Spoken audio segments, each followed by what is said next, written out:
Hello, everybody. What are you doing in my lab? Everyone, welcome to Will Nye Lab for today. We are at last at the last regular episode of Will Nye the Science Guy Season 1. And so today, we're going to talk about weather. So, what do we know about weather? Well, let's start with a few key terms. Troposphere. As we learned in the Layers of the Earth episode, troposphere is the layer of the Earth in which all the weather takes place. So you need to know that for this subject. Another thing, clouds. We all know what clouds are. You can't see clouds in this picture, but in the pictures I've drawn up here, there's a cloud, cloud, all the clouds. Some more clouds there. Clouds are water vapor that is condensed back into water crystals, and so you can see it. Because if it was just water vapor, you wouldn't be able to see it. Water vapor is invisible. It's like right here, I'm boiling water in there. But you cannot see the water vapor. It's going to condense somewhere. But I'll get to that. So, let's talk precipitation. Precipitation is when water turns back into a liquid and falls to the earth. So, let's get to our water cycle right here. In the water cycle, our first step is evaporation. We have that going on right over here. Come over here and look, camera guy. So as you can see, when you look down to the pot, you can see the water, and can you see the vapor coming up? I don't know. Well, that is evaporation. Now, this part I did not test out. I don't know if it will work, but let's see. I can feel the heat from it. Yep, it's working. It's working fast. Alright, right here, you see all the mist. You see all the mist that's on there, right? Let me show you. See, look. See how I can wipe it off? Is it showing it on there? You want to do it again? Pull it up here. Actually, come over here, camera guy. So see the bottom, and look what happens to it as I hold it over here. You see it's steaming up, right? I don't know if you really can or not. Then when I take it back, you can wipe it off. So that is so now you can see it's starting to come, right? Can you see the steam rising off of this now? You can see it, right? Alright, so that is condensation, what I just showed you. Then actually, I'll put some more on here. And I don't know if this will happen, but see, I don't know if we'll ever get to it, but eventually water would start dripping. So actually, here's a good example right here on my Gatorade. And if you can see the outside, if I run my finger around there, not a lot, but there's water condensing.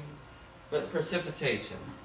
Water turns into clouds, it turns into crystals, and the crystals, which are just ice, they join together with each other, and they fall back to Earth. Like, as they get closer down, the temperature rises, and so they'll fall back to Earth in the form of liquid like this.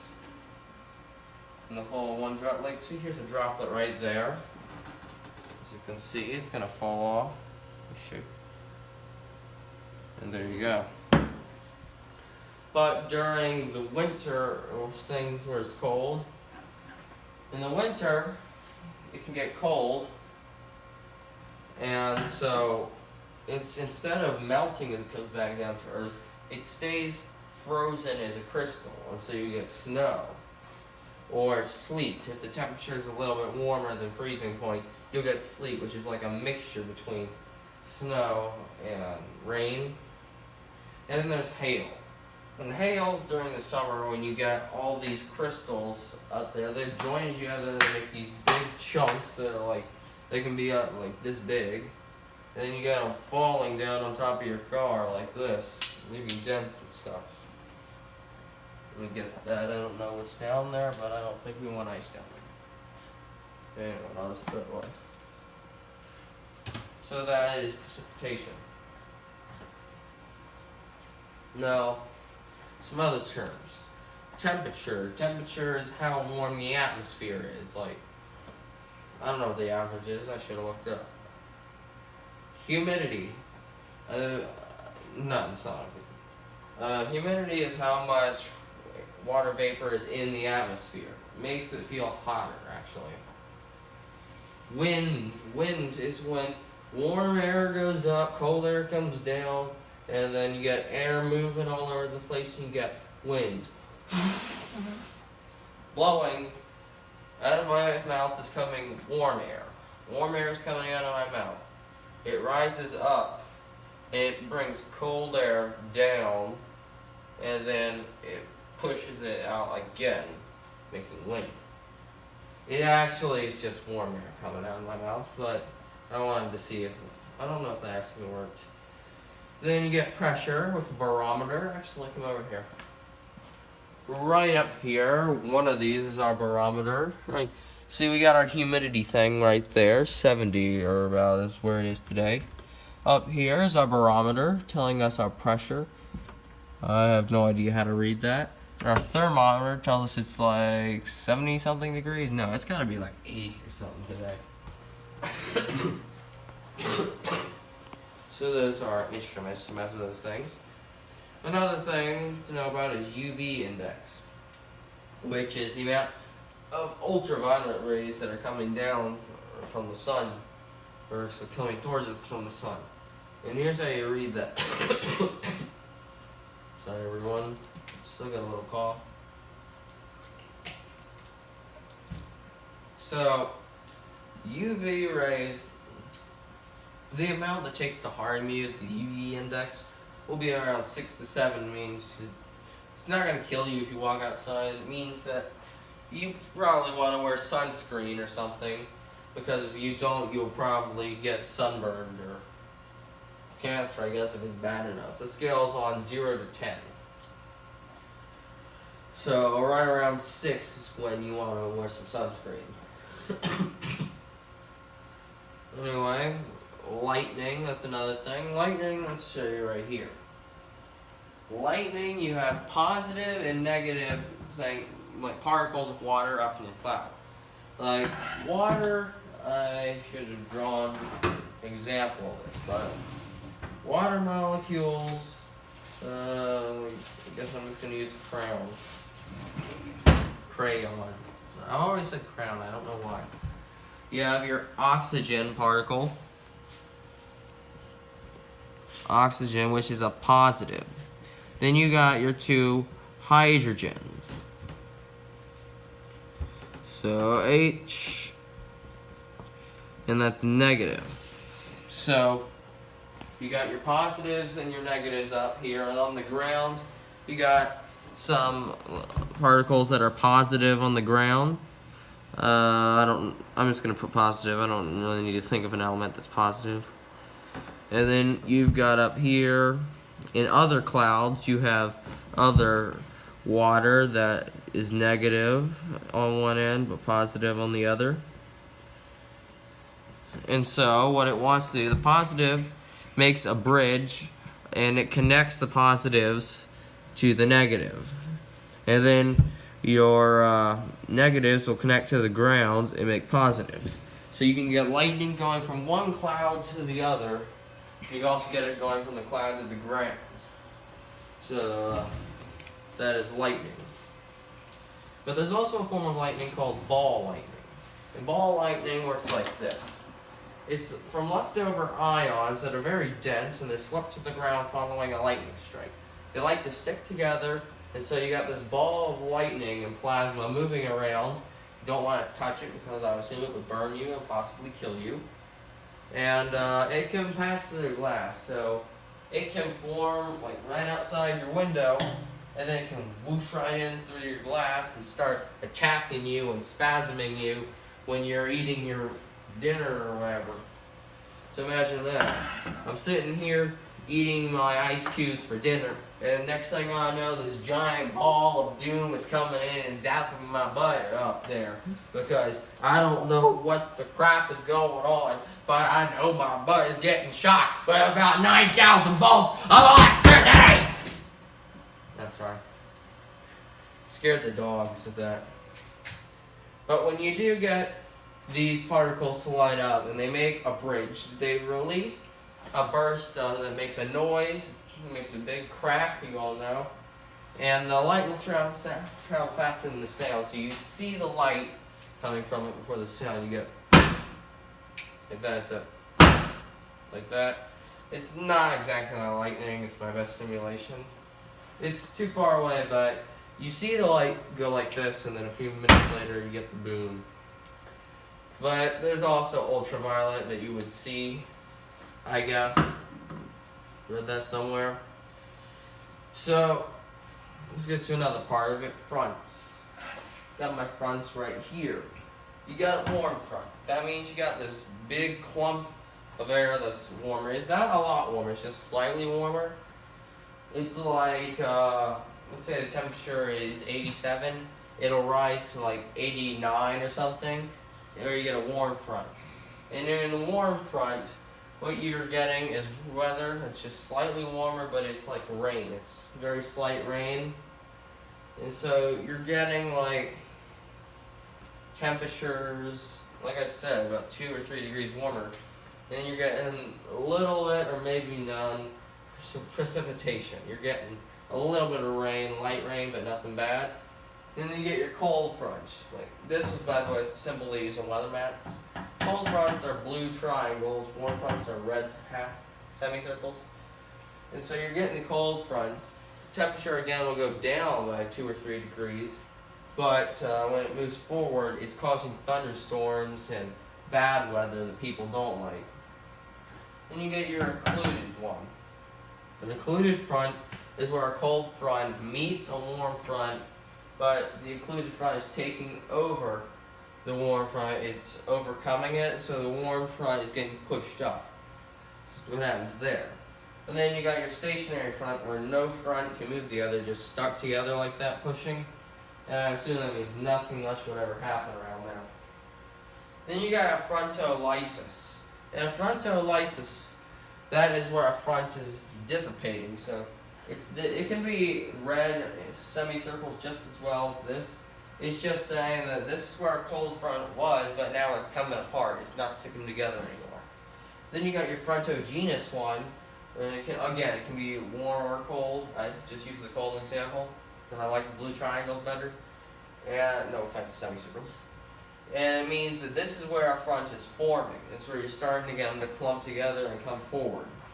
It's not a front just yet, but it's getting there. And so now let's talk hemispheres. In the northern hemisphere, right now we're experiencing summer, where it's all nice outside and not getting a lot of rain, but so we do get thunderstorms, but it's not snowy, it's not cold, but it's hot outside. And the southern hemisphere right now is winter, and they're getting snow and all the bad weather that no one likes. I mean, they do get to build snowmen and do stuff like watch Frozen, but no, I guess it is good for them. They get to have Christmas in the summer. They get to watch The Grinch when it's hot outside. They could play baseball while watching The Grinch. It's not funny, it's not cool. It's not fair. Oh well. So that was the point of that. Now there are types of extreme weather. First time I'm going to go with the hurricane. The hurricane is this giant mess like above the ocean where warm air is coming up from it gets warm air to fuel it. That's where it gets its power from. And so it's getting its energy from the ocean, the warm water around the equator, and then it gets the cold masses that are up in the air and they start spinning and rotating around each other. Because of gravity, while the outside is rotating fast, it's a tropical storm before a hurricane, there's this hole in the middle where nothing much ever happens besides clouds. And so it's spinning around real fast like this, but not a lot ever happens. It's just got this hole in the middle. But the outside, you got lots of wind, lots of storms, and yeah, it's not fun. You got tornadoes. They can form during thunderstorms, but what you get in tornadoes is you got in the air, you got the warm air that's up here, cold air down here, and they start to circle each other. And since it's in a much smaller area, then they're going a lot faster. They're going spiraling way out of control here. So you got 300 mile per hour winds coming at you in this thing. Same thing with waterspouts, except they happen over the ocean. So waterspouts just picks up all this water. Like, they're the same thing essentially, except the names and what they pick up. What tornadoes pick up is a bunch of dust and trash and all that. That's why they appear like grayish and brownish. But when you get your waterspouts, they pick up water, so they're like blue, I guess. I guess if there's clouds above, the water will just be looking grayish, but it's that. Let's get your tsunami. Tsunami is a giant wave. It gets a name from some Japanese guy or whatever, and it just pushes it. I hear that they can come from like earthquakes. That's the next type. You know, earthquakes is where two plates of the earth push together. It's not really like atmosphere type weather, but I felt like including it in there. It's when you got two plates on the earth and they're pushing each other, and they come to this ridge, divide. That's what it's called. And so they push, and they get this part where they're coming up here, and makes cracks and stuff. And so that's all earthquake. The earth shakes, and all bad stuff happens, and that's things. So that's an earthquake, but they can trigger a tsunami because they make while it's shaking, all the water starts rushing up and making these bigger waves. So, you know, this wave comes out and goes whoosh, and this other wave goes and it crashes into that place. Another type, you got whirlpools. Whirlpools are like underwater tornadoes. Cold water at the bottom, warm air at the top, and so they start spinning around each other, right? And so basically just an underwater tornado, and it sucks things down that are above it. And then our next type, monsoons. They're like weather that's like very windy, very rainy. That's over on like the eastern. It's in the east of the world, but it's like western for like China, I guess. Western China, but east of us. That's what I mean. It makes sense. Flooding, that's not really, I guess it could be extreme weather, but since we get a lot of rain in one period and the rivers start coming up and they start flooding anywhere, like blizzards where you get rains, not the Dairy Queen type, though I would like a blizzard right now. I'm hungry now. I'm very hungry now.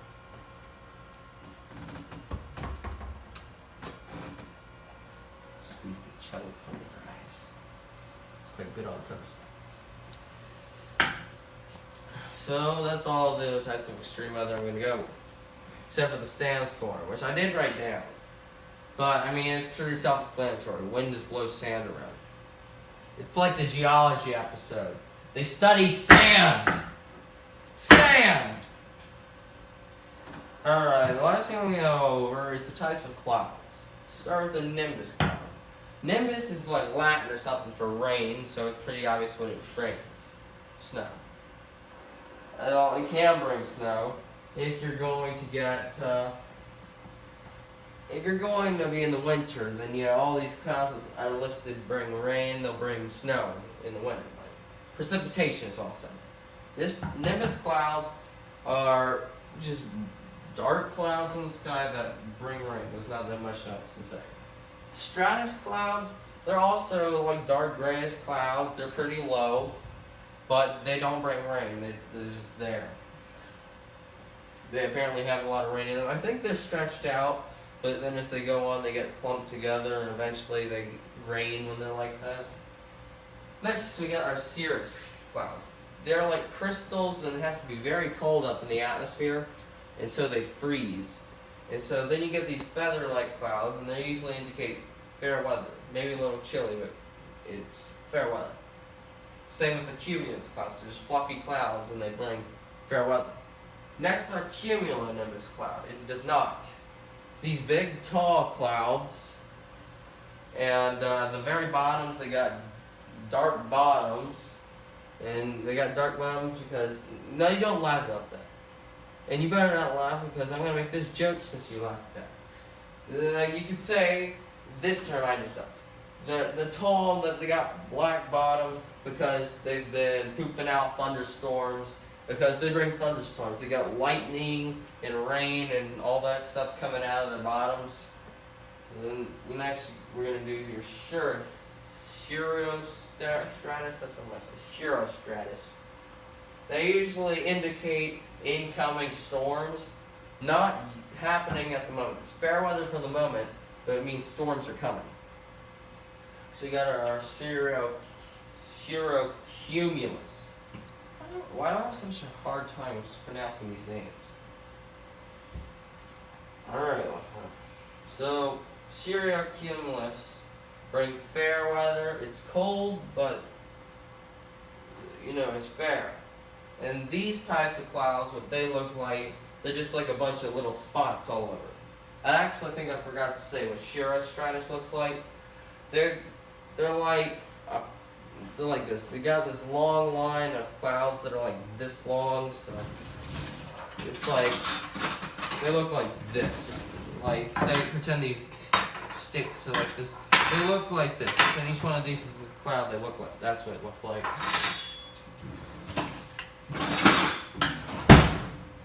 So next we're going to say the nimbostratus. It's really just a version of the stratus cloud that rains. So now, let's move on to the last type. Stratocumulus. They bring weak rain. Not a lot of rain, but rain. And what you're getting here is it's like a version of the stratus cloud. It's low. It rains. Not a lot, but it does rain. And there are a bunch of these little fluffy clouds that are floating around. Like the cirrocumulus, except they rain. Sort of. There are other types like the altostratus, altonimbus, altocirrus, altocumulus, but those are just ones that are high up in the atmosphere. They really just are special because they have different heights. They get a different name, apparently. Alright. So, let me check my sheet. Oh yes, news and crap. So, subscribe and like. I have 20 subscribers at the making of this video, and hopefully I will have a few more while I post this video. Because as of right now, it is Tuesday, June 19th is the filming of this. I haven't even published episode 17 as of right now, but I'm doing this because I'm going to be going to the beach very, very soon, and so I'm not going to be able to film there. I had this problemo a few months ago, but I don't have this problemo. I'm going to have this problemo, except that I filmed videos this time. I'm not going to miss an episode. So, this is the last episode of season 1. Season 2 will not start until August or so. Maybe late August, but it just depends on when it's coming. Now, Shrek Files will be starting very shortly after the release of this episode, because I thought to myself I was going to make Shrek Swamp 2, which should be out by now, and then I was going to finish up Will and the Science Guy, and then I was going to start the Shrek Files. The trailer might be out, but I don't know. The Shrek Files should not be out until a little bit from now. There's going to be one more episode in season 1. This is the last normal one. Now I'm not going to tell you what the next one's about. But it's not going to be released on next Wednesday. It's going to be released probably this Saturday. So I can get it off my phone. It takes up a crap ton of space for all of these things in my phone. But it's going to come out this Saturday. It's the season finale. And then I'm going to have a live stream episode that will come out the Wednesday after that. So that's what's coming up as of right now. So thank everyone for watching. Thank you for being here during season 1. And as always, work, home.